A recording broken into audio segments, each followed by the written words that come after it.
प्रणाम सुंदर साहब जी। आज आत्म तत्व ज्ञान पर विशेष चर्चा होनी है। आत्म तत्व का मतलब होता है जो हम सभी के अंतःकरण में जो बोल रहा है कि मैं कौन हूँ। इस पूरे संसार का सबसे बड़ा ये क्वेश्चन है कि हम सब ये 84 लाख योनियों में आकर के इसमें सबसे उत्तम श्रेणी में मानव जो तन है, मानव तन पा के भी 95% लोग नहीं जान पाते कि इस संसार में जो अंतःकरण में जो बोल रहा है वो कौन है। आज कल के जो वैज्ञानिक युग है, टेक्निकल का युग है, पूरे दुनिया के लोग कहीं न कहीं अलग अलग बिंदुओं पर प्रयोग कर करके, सांस्कृतिक भी प्रयोग कर करके इस पृथ्वी से लेकर के और मंगल ग्रह तक रिसर्च कर लिए, लेकिन अभी तक आत्मज्ञान जो मुख्य प्रश्न है इस संसार में, ये बॉडी के अंदर जो बोल रहा है वो कौन है, उसका नाम क्या है, उसका रूप कैसा है, और जब ये शरीर छूटेगा तो वो कहाँ जाएगा। यही आत्म तत्व की पहचान आप सभी के बीच में आज का भाव रखने का मैं प्रयास कर रहा हूँ। जैसे दुनिया वाले सोच रहे होंगे कि 28वां कलयुग चल रहा है और 28वें कलयुग का आज इस समय 5124वां वर्ष चल रहा है। 27 राउंड जो कलयुग, सतयुग, द्वापर, त्रेता जो व्यतीत हुआ, इसमें दुनिया वाले आज तक सिर्फ खाना पीना सोना, अच्छे तरह से अपने जीवन में रहना, केवल इसी का रिसर्च हुआ है। लेकिन प्यारे सुंदर साथ जी, मैं बता दूं, इस जीवन का सबसे बड़ा अगर कोई प्रश्न है तो मैं कौन हूँ, इसकी पहचान करना हर व्यक्ति के लिए अनिवार्य है। मैं कौन हूँ, मैं कहाँ से आया हूँ, शरीर छूटने पर मैं कहाँ जाऊँगा। तो जो मैं अभी बताया कि जो ये 27 राउंड व्यतीत हो चुका, इसी के बीच की एक ऐसी घटना घटी इस संसार में। जैसे हम लोग परम धाम से आकर के इस मायावी संसार को देखने के लिए आए, तो आकर में ऐसे फंस गए हैं कि लग रहा है कि ये सब खेत बाड़ी, ये दुनिया, ये घर द्वार, ये समाज, ये सब मेरा है। लेकिन है नहीं अपना। ये इसको अच्छी तरह से आप महसूस करेंगे कि लोग कहते हैं कि ये शरीर मेरा है। अगर मेरा है तो इसके अंदर बहुत तरह के व्याधि हो जाता है, रोग हो जाता है, बीमारियां हो जाती हैं। कहने पर यह व्यक्ति, यह शरीर ठीक हो जाता, लेकिन नहीं होता, क्योंकि ये अपना शरीर है ही नहीं। इसके अंदर जो मैं है, बॉडी अलग चीज है, जो मैं है वो मैं एक आत्मा, सोल्स का एक ट्रांजैक्शन, आवेश रूप की एक सत्ता है। उसी सत्ता की पहचान हम सभी को करना है। जीव के ऊपर बैठ करके इस पूरे संसार का हम लोग दुख सुख की अनुभूति ले रहे हैं। जैसे इस संसार में आप देखे होंगे कि एक ऐसी ही अवस्था आई कि एक ऐसे ऋषि थे, जैसे मैं हमेशा कहता भी हूँ कि अभी हम सबको परमधाम से आए हुए, जहाँ परमात्मा रहता है उस धाम का नाम परमधाम है, उस परमधाम से आए हुए मैक्सिमम 1 मिनट भी नहीं हुआ है।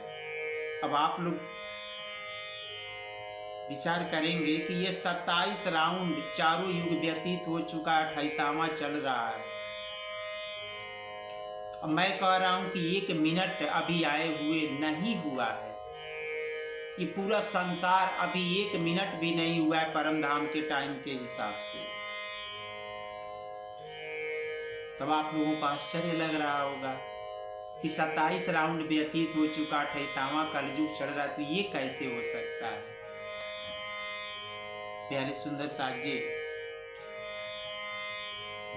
यह आत्म जब आत्म पहचान होगा, जो तत्व है अंतःकरण पे जो बैठी हुई है, जब इसकी पहचान करना शुरू करेंगे तब आपको महसूस होगा कि मुझे अभी तो 1-2 सेकंड हुआ है वहां से परम धाम से आए हुए, लेकिन बिना आत्म पहचान किए आपको महसूस नहीं होगा।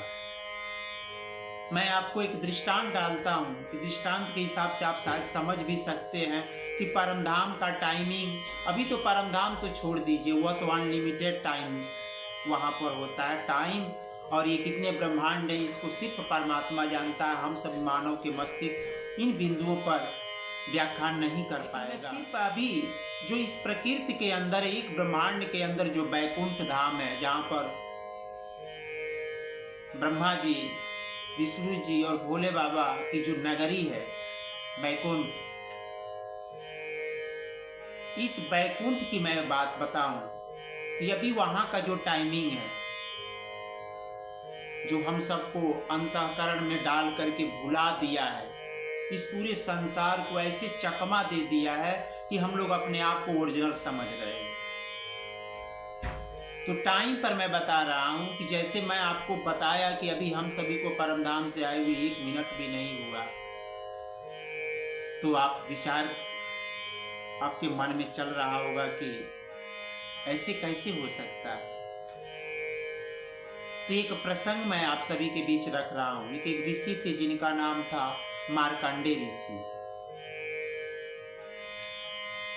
मार्कंडे ऋषि बहुत बड़े विद्वान और ऐसे एक महर्षि के उपाधि उनको मिला था, जो इस पूरे संसार को वो पता लग गया था कि हम लोग स्वप्नवत में हैं, स्वप्नवत का ये ब्रह्मांड है, यहाँ पर कुछ भी नहीं है शाश्वत। ऐसे वह जान करके अच्छी तरह से भक्ति करके वह बैकुंठ नाथ को पकड़ लिए थे, मतलब उनका दर्शन हो गया था, जब चाहे तब उनसे बात कर लेते थे। ऐसे ही मार्कंडे ऋषि एक नदी के किनारे उनकी कुटिया थी, ध्यान में बैठे, और ध्यान में बैठने के बाद से उन्होंने भगवान विष्णु का ध्यान किया और कहा कि हे सर्वेश्वर, मुझे आप दर्शन दीजिए, मुझसे आपसे कुछ बातें करनी है। कुछ ही क्षण बाद भगवान विष्णु वहां आकर के प्रत्यक्ष रूप में खड़े हो जाते हैं और बोलते हैं कि वत्स, क्यों बुलाए हमें। तो मार्कंडे ऋषि ने कहा कि मैं अपने जीवन काल में बहुत तरह के तपस्या ध्यान किया, मेरा पूरा जीवन इसी में व्यतीत हो चुका, लेकिन मैं ये देख रहा हूँ कि लगभग 90% लोग, पूरे संसार के लोग, जो डुप्लीकेट है उसको ओरिजिनल मान करके, मतलब मायावी संसार का सुख ले रहे हैं। उनका वो सुख कैसा होता है, मतलब माया कैसी होती है। मैं तो अपने जीवन काल में बचपन से ही तपस्या ध्यान और आप सबके दिव्य धामों का हम सब दर्शन करते रहे, वो धाम कैसा है। भगवान विष्णु कहे कि यह माया की जो आप बात कर रहे हो, जो पूरा संसार माया में लटकी हुई है, इसी को शाश्वत मान रही है, और एक आप महर्षि होकर के भी आप भी मांग रहे हैं कि मुझे माया देखना है। मैं माया नहीं देखा हूं, तो मैं बता दूं कि माया में बहुत दुख होता है, तुम माया मत हमसे मांगो। लेकिन आप देखेंगे आपके भी जीवन में जो चीज आप न देखे हो, एक बार आपको वो वस्तु दिखाई दे या कोई कह दे, जैसे हम सब परमधाम में थी तो दुख हम लोग नहीं देखे थे। संसार बचपन से लेके, छोटे से लेके बड़ा बनते हुए हम लोग नहीं देखे थे। तो एक बार अक्षर भगवान के द्वारा जब हम सभी को पता लगा, तो बार बार चाहना बन गई कि ये संसार कैसा है, ये दुख का संसार कैसा होता, हम लोग भी देखेंगे। और देख लीजिए परिणाम आज के डेट में कितने सन्यासी, संत, इस पूरे संसार में लगभग 99% लोग भूले हुए हैं। जबकि वहां से प्रॉमिस भी किया गया है, वादा भी किया गया है कि हे सखी अगर तुम जगना तो मुझे बता देना। लेकिन आज के डेट में देख लीजिए, जगह जगह कथा चर्चा वाणी हो रही है। व्यक्ति वहां पे 2 घंटा 1 घंटा कथा सुना, घर गया, फिर माया में जकड़ जाता है। फिर कौन भक्ति करे, कौन सन्यासी बने, कोई मतलब नहीं। ऐसे ही हम लोग जैसे ही मार्कंडेय ऋषि भी कभी भी दुख नहीं देखे थे, और इधर भगवान विष्णु बता भी रहे हैं कि माया जब देखोगे तो बहुत दुख होगा, आसक्ति से जुड़ जाता है व्यक्ति।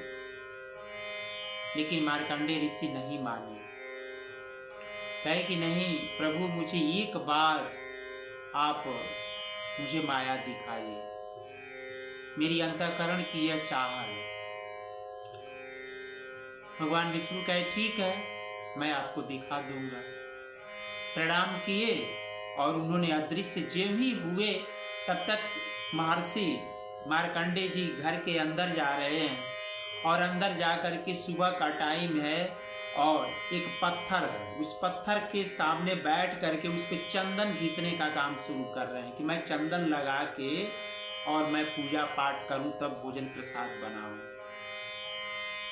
अभी जो ही उन्होंने चंदन, ध्यान दीजिएगा, जिस पत्थर पे उन्होंने चंदन घिसने का काम किया, अभी हाथ में रख के इसको इधर से उधर करना था चंदन को घिसने के लिए, उतने ही समय में प्रभु की कृपा हुई और माया का आवेश इनके ऊपर आ गया। जब माया का आवेश आया तो ये देख रहे हैं कि चारों तरफ बिजली की गड़गड़ाहट, तीव्र गति से बारिश होना शुरू हुआ, चारों तरफ से आंधियां तूफान शुरू हो गया।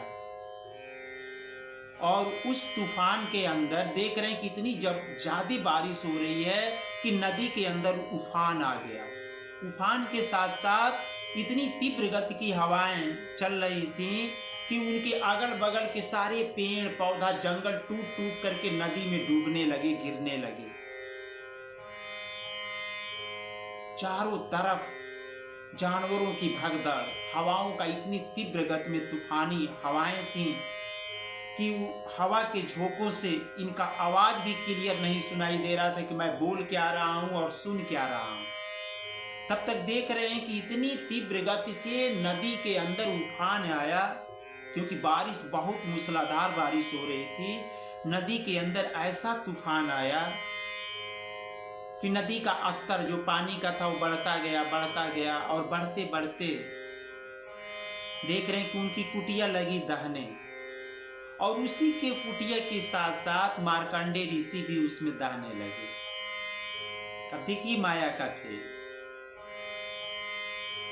दहते दहते कुछ दूरी पे जा रहे हैं, डूब रहे हैं, ऊपर निकल रहे हैं, डूब रहे हैं, ऊपर निकल रहे हैं। तब तक एक बार ऐसे डुबकी लगाए और ऊपर निकले, तब तक देख रहे हैं कि वो 16 वर्ष की राजकुमारी बन गए। 16 वर्ष क्यों कहा जाता है? क्योंकि उस परमात्मा का जो एज की जो अवस्था है ना, वो 16 वर्ष मतलब युवा अवस्था से संबोधन किया जाता है। वो परमात्मा युवा अवस्था 16 वर्ष की अवस्था है, और वही कारण है कि वह 16 वर्ष की अवस्था में जब इस हद के ब्रह्मांड में उनकी सत्ता काम करती है भगवान विष्णु पर, मतलब क्षर ब्रह्मांड में नारायण के ऊपर, तो वह 16 कलाओं से परिपूर्ण होकर के इस धरती पर उसी का प्रतिभास की स्वरूप में अवतार लेते हैं। तो ऐसे ही वह 16 वर्ष के वह सुंदर एक राजकुमारी मार्कंडेय ऋषि बन गए। अब उनको भूल गया कि मैं एक ऋषि हूं।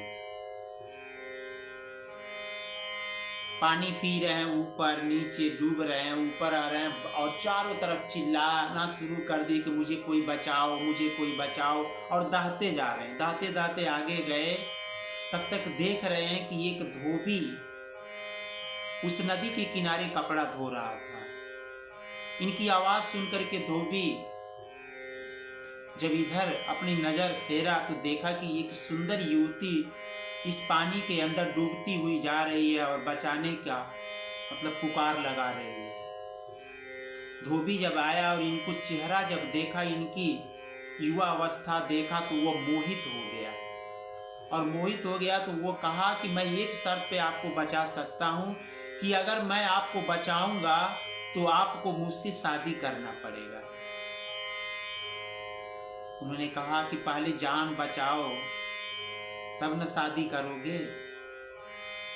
यह बात सुन करके वह धोबी नदी के अंदर छलांग लगाया और जा करके इनको पकड़ करके उस नदी से बाहर निकाल करके लेके आया। फिर उसमें से एक सूखा हुआ कपड़ा इनके वस्त्र शरीर पर दिया और वह वस्त्र धारण करके वो अपने घर बड़े भाव से लेके गया, क्योंकि ये तो वादा किए थे कि अगर तुम मुझे बचाओगे तो हमसे शादी हो जाएगी। अब अपने नगर मोहल्लों लोग जो थे उनको सबको लोगों को इकट्ठा किया और बड़े धूमधाम से वह शादी किया। शादी में बहुत सुख मिला, कुछ समय तक एंजॉय मिला, जैसे हम सब भी इस संसार में आकर के और कुछ समय तक शादी ब्याह इस दुनिया का कारखाना में जो मायावी रूपी कारखाना है ऐसे लटके हैं कि हमें लग रहा है कि बहुत सुख है, ऐसे ही उन्हें भी लगा कि बहुत सुख है। कुछ समय तक वह प्रेम बना रहा, कुछ समय बाद एक बच्चे का जन्म हुआ, फिर कुछ समय बाद दूसरे बच्चे का, फिर कुछ समय बाद तीसरे बच्चे का, ऐसे क्रमबद्ध उनको 12 बच्चे पैदा हो गए। 12 बच्चे अब सब क्रमबद्ध करके, अब कोई शौचालय जा रहा है, किसी का नाक बह रहा है, किसी का कान फैक्ट हो रहा है, किसी को स्नान करना है, किसी को स्कूल भेजना है, किसी को अलग अलग काम। सभी बच्चे चिल्लाना शुरू कर दिए, मुझे यहाँ जाना है, मम्मी ये ले आओ, मम्मी ये ले आओ। अब जिनके 12 बच्चे हों, विचार कर लीजिए आज के परिवेश में जिनके 2 3 4 बच्चे हों तो अब देख लीजिए कितनी दिक्कत होती है उनको मैनेज करने में। जिनके 12 बच्चे हो जाए सब एक क्रमबद्ध करके, तो उनको कितनी दिक्कत झेलना पड़ेगा। अब ऐसी वह माया में फंसती जा रही हैं और एक समय ऐसा आया कि जो धोबी उनका पति था वो इतना इनसे प्रेम करता था, जब 12 बच्चे हो गए, इनकी अवस्था जब लगी ढलने तो वह प्रेम 0 हो गया। हम सबके भी जीवन में ये ऐसा होता है प्यारे सुंदर साथ जी। आप युवा अवस्था में जिससे प्रेम करते हैं वो बहुत लगाव होता है, जब अवस्था घट जाती है तो वह प्रेम 0 पॉइंट हो जाता है। धोबी थोड़ा सा अनबल होवे तो तुरंत इनको मारना शुरू कर देता था। एक बार इतना इनको कपड़े सूख नहीं पाया था, बोल के गया था कि कपड़े सुखा करके बांध के इस गांव में पहुंचा देना है, ये नहीं ले गई। उसके बाद से आया, पूछा तो इन्होंने कहा कि मैं नहीं ले जा पाई हूँ, तो डंडा निकाल करके इनको लगा मारने। जब लगा मारने और गुस्सा में फिर वापस चला गया। अब ये शाम को बड़े भाव से दुख भरी भाव ले करके ये क्या कि भोजन बनाई और सभी बच्चों से बड़े प्रेम से मिली और सबको गले लगा करके भोजन करा के, और ठीक उनके सामने अपनी एक साड़ी एक लकड़ी में बांध करके और गले में फंदा लगाना शुरू कर दिया कि मैं अपने आप को आत्महत्या कर लूंगी। देखिएगा माया का कैसा बंधन पड़ रहा है कि बहुत से हम सभी के जीवन में जब कहीं इस तरह की संकटकालीन अवस्थाएं आ जाती है तो लोग सोचते हैं कि मैं आत्महत्या कर लूं, अपने आप को मिटा लूं। यही स्थिति दुख से उनका जी भर गया तो वो लगी सोचने कि मैं अपने शरीर को ही मिटा दूं, कि न शरीर रहेगा न मुझे फिर दुख देखने का मेरे जीवन की अंतःकरण में ये लालसा होगी। अब विचार कीजिए, फांसी जैसे हम लोग कहते हैं ना कि फांसी, ऐसे ही जब वो फांसी कपड़े का वो साड़ी का फांसी बनाई, सभी बच्चों को बैठाई और जा करके टेबल पे खड़ा होकर के और जो ही फंदा सर पे लगाई, तब तक भगवान विष्णु तत्काल एक साधु का रूप बना करके आकर के दरवाजे पर लगे बोलने की भिक्षाम दे। यह बात सुन करके जब विचार किया तो जब इनको थोड़ा सा होश आया तो फंदा गले से निकाल करके और दरवाजा खोल करके बाहर निकल रही है तो देख रहे हैं कि एक संत भिक्षा मांगने के लिए आए। अंदर से भिक्षा लेकर दे दी, सोची कि भिक्षा दे दूं और तुरंत चला जाएगा, फिर मैं आकर के ये फांसी अपने गले में लगा करके अपने आप को मिटा लूंगी। जो संत था, जो भगवान विष्णु का स्वरूप बना हुआ जो साधु का भेष था, वो कहे कि मैं भिक्षा उसी शर्त पे लूंगा कि मेरी कथा आपको सुननी पड़ेगी। इन्होंने कहा कि देख नहीं रहे हो, मेरे पास टाइम है, मेरे 12 बच्चे हैं, ना समय पर काम करने पर पति भी मारता है, बहुत तरह के प्रताड़ना देता है, मेरे पास 1 मिनट का भी टाइम नहीं कि मैं आपकी बैठ की कथा सुनूं। तो इन्होंने कहा कि मैं तुमको श्राप दे दूंगा। तो कहीं हाथ जोड़ करके नहीं, श्राप मत दीजिए, ये कथा मेरा पति कपड़ा धो रहा है इस घाट पर, उस घाट पे जाके कथा सुना दीजिए, वो आएंगे तो रात में मुझे कथा सुना देंगे। अब देखिए भाव के बस में है भगवान। अब वो भगवान भक्त का लाज रखने के लिए अब वहां से साधु भेष में पैदल फिर जहां पर वो कपड़ा उनका पति धो रहा था उस घाट पे गए, उनसे भी कहे कि तुम हमारी कथा सुन लो, तुम्हारी पत्नी ने भेजा है। वो कहे कि देख नहीं रहे हो 2-3 गांव का कपड़ा मैं रखा हूं, मेरे पास तो 1 मिनट का और टाइम नहीं है, लेकिन मेरी पत्नी पतिव्रता धारण की है, मैं जो कह देता हूँ वो करती है, चलिए मैं मेरे साथ, मैं जाके कह दूंगा तो आपकी कथा जरूर सुनेगी। धोबी लेके फिर साधु को लेकर के यहाँ पर आया घर पर आने के बाद से कहा कि इनकी कथा तुम बैठ के सुन लो। पत्नी इतनी भावुक थी, इतनी प्रेम भाव वो अपने पति को मानती थी, प्रेम लक्षणा भक्ति करती थी कि पति की बात मान ली, क्योंकि उनको इंतजार भी था कि साधु गया है तो आएगा जरूर, इसीलिए फंदा अभी नहीं लगाई थी। पति आया, कहा कि इनकी कथा सुन लो। कही ठीक है, चले आप जाइए, मैं सुन लूंगी। और एक क्या बोलते हैं जो जिसमें गेहूं से आटा निकाला जाता है, वो चक्की लेके आई और घर के अंदर से थोड़ा सा गेहूं लाई और कही कि मैं इसको चला करके आटा पीस रही हूं और आप बैठे बैठे ये कथा सुनाइए और इसमें गेहूं डालते रहिएगा। बताइए, एक भक्त की इज्जत रखने के लिए भगवान अब गेहूं निकाल करके उसमें चक्की में डाले जा रहे हैं और वो आटा पीस रही है, गेहूं पीस रही है। और उन्होंने कथा शुरू किया कि एक मार्कंडेय ऋषि थे, वो बार बार भगवान से कहते थे कि हे भगवान मुझे माया दिखा दो। भगवान ने जब माया दिखाया तो एक बार तूफान आया और तूफान के जरिए वो उसी नदी में बह गए। आज आगे जाने पर धोबी पाया, धोबी इनकी सुंदरता देखा, एक औरत का वेश धारण कर लिए थे, सुंदरता देखा और कहा कि मुझसे आपकी शादी करना होगा, तब मैं आपको निकालूंगा। पूरी प्रक्रिया जो मैं अभी तक कहा। जब ये लगे बताने तब इनको याद आया कि वो हो ये मार्कंडेय ऋषि तो मैं ही हूं। और जो ही उन्होंने सोचा कि मार्कंडेय ऋषि मैं ही हूं तो ऑटोमेटिक उनका ध्यानस्थ अवस्था वहां से टूटा, वो शरीर अदृश्य हो गया और वह देख रहे हैं कि अभी जो चंदन घिस रहे थे, अभी चंदन इससे वहां तक नहीं पहुंचा था, मतलब 1 सेकंड भी नहीं हुआ था। और हमारे प्राणनाथ जी कहते हैं कि 400 वर्ष व्यतीत हो चुका था। 400 वर्ष मार्कंडेय ऋषि का, विचार कीजिए, 1 सेकंड भी नहीं हुआ इस कलयुग का और 400 वर्ष व्यतीत हो चुका।